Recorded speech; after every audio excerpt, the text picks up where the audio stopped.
Hey, want a magic nut bar?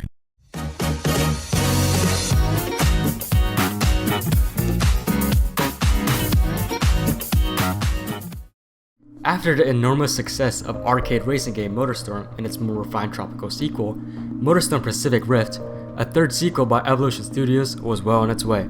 That, of course, obviously being Motorstorm Apocalypse. I mean, you clicked on the video, right? Being revealed in 2010 and subsequently released in 2011, Motorstorm Apocalypse took a fresh, innovative, and new direction compared to its two previous installments. The first two games took more of an extreme off-road route with its gameplay, setting, and festival atmosphere. Motorstorm took place in Monument Valley, while Pacific Rift took place in a tropical island. However, Motorstorm Apocalypse takes place in the California Bay Area during a freaking earthquake. But anyway, this intro is boring as hell, so let's just dive in what I like and what I don't like about this game. Also, all points in this video are my opinion, and everybody knows that my opinion is superior to everybody, you know? Starting with the setting and track design. Much like the first two Motorstorm entries, and despite being in an urban setting this time around, this game has by far some of the most interesting and coolest track designs I've ever played in a racing game. As previously mentioned, this game takes place during an earthquake in the San Francisco area. Hey, is it just me or this has happened before? Anyway, the ongoing earthquake adds such an incredibly cool, dynamic, yet terrifying experience. Bridges and buildings buckle and crumble when you're racing on them, watchtowers fall, trains crash, helicopters crash, hell, even airplanes crash. Literally anything you can imagine is here. It's kind of like a Michael Bay movie if it had off-road cars in it. However, there are also some static tracks, which is pretty cool. Sorry for my upcoming rambling, but San Francisco is probably my favorite city to visit, and I've been there multiple times, but you know, obviously not during an earthquake. This game completely brings a different perspective. Seeing the Bay Bridge or buildings in a financial district crumble, it just hits different. Not to mention, throughout some tracks, there are some rebels with Molotovs, soldiers, tanks, and a whole bunch of obstacles. Combining all this, racing in Motorstorm Apocalypse is uniquely challenging. It's chaotic and stupidly unpredictable. Honestly, the track design, even though it is admittedly different from its previous installments, completely justifies playing the game solely just for that. It's just good. But even though this game is fictional, it does portray San Francisco very well. If you know, you know. For its cars, Motorstorm Apocalypse retains its 8 car classes from its previous installment, but adds 5. If you want to know all of them, just look at the screen. Now obviously, the 13 car classes add an incredible amount of car variety and choice, which obviously has been a staple of the Motorstorm franchise.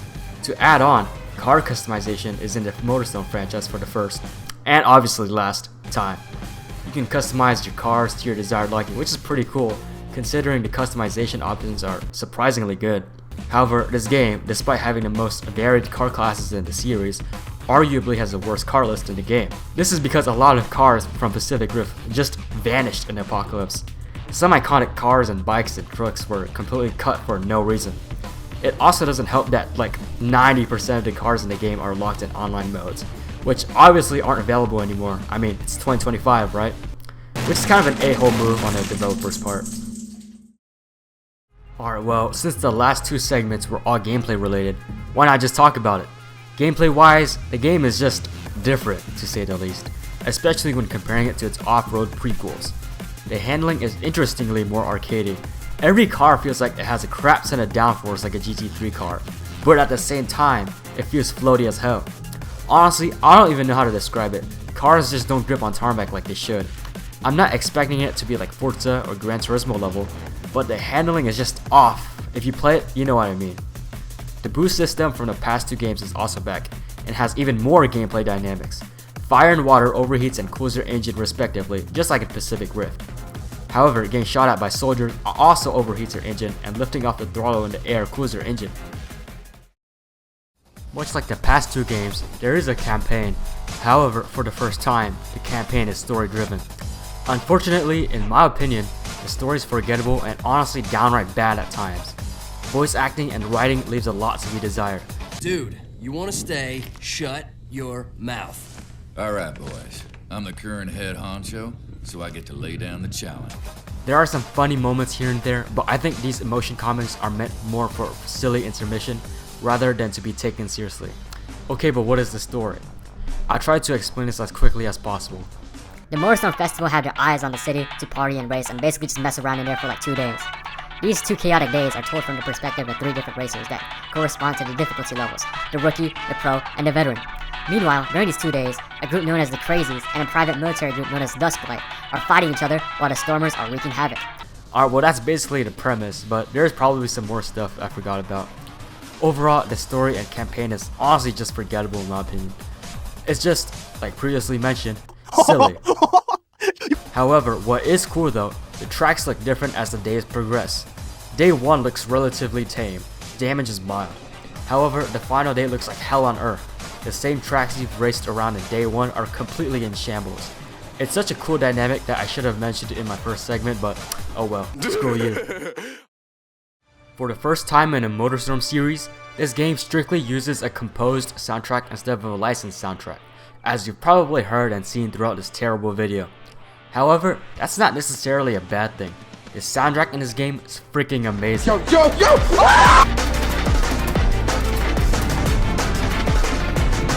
This game's soundtrack just adds to the atmosphere of this game.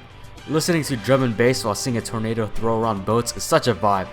Sure, it's not as iconic as, say, listening to Slam by Pendulum on the PlayStation XMB for the OG Motorstorm, but it sure as hell is amazing. Graphically, this game just looks alright by today's standards. Side note, I am playing this on RP CS3, so the gameplay might look a little bad, but hey, oh well.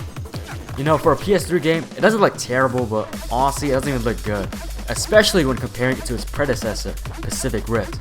In my opinion, Pacific Rift looks so much better than Apocalypse. Everything from textures to the lighting just looks better. Heck, even stylistically in the UI, Pacific Rift is better. It just looks a lot more unique and more fitting. The UI design in Apocalypse is just odd. It has an interesting industrial and urban look to it. But at least it looks better than the UI design in Monument Valley. That game is a literal tech demo. As for the reception, I feel like everybody knows what happened to this game. It got a bunch of 3 to 4 stars, 8 out of 10s, and that type of jazz. However, this game was released at such an unlucky time, it makes you feel really bad for the developers. This game was released in 2011, the same time when there was a catastrophic earthquake in Japan, as well as another earthquake in New Zealand. Obviously, it would be insensitive to release this game after those events, so the game's release was delayed and even cancelled in those previously mentioned countries. As a result, this game sold only 200,000 copies, which was the poorest selling game in the franchise. This game could also be attributed to the closing of Evolution Studios in 2016, and there hasn't been a mainline Motorstorm game since. Motorstorm Apocalypse is probably one of the weirdest, most polarizing, yet most fun and insane racing games I've ever played. Literally everything about it strayed away from its previous installments. It took place in a city rather than an off-road environment, had no licensed soundtrack, removed a bunch of cars, yet added a bunch of car classes, etc. In conclusion, would I recommend this game to play? Hell yes! Just make sure you play this game on PS3. I honestly wouldn't really recommend buying it in 2025. All in all, this game is stupidly fun, but I would still put it as the worst of the franchise. I think Pacific Rift is the absolute best, but it would be awesome if we can get a reboot of the series, which is most likely never happening. But I'm on that copium. What do you think about this game? Let me know in the comments below. Anyways, that's it for this video. I'll be back. Maybe.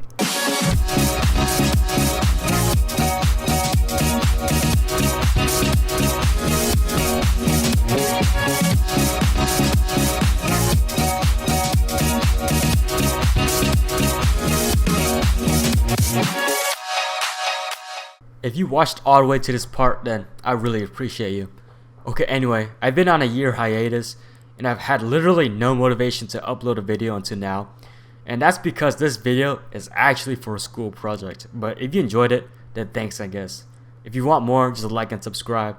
I doubt any of you guys are watching this, but hey, thank you.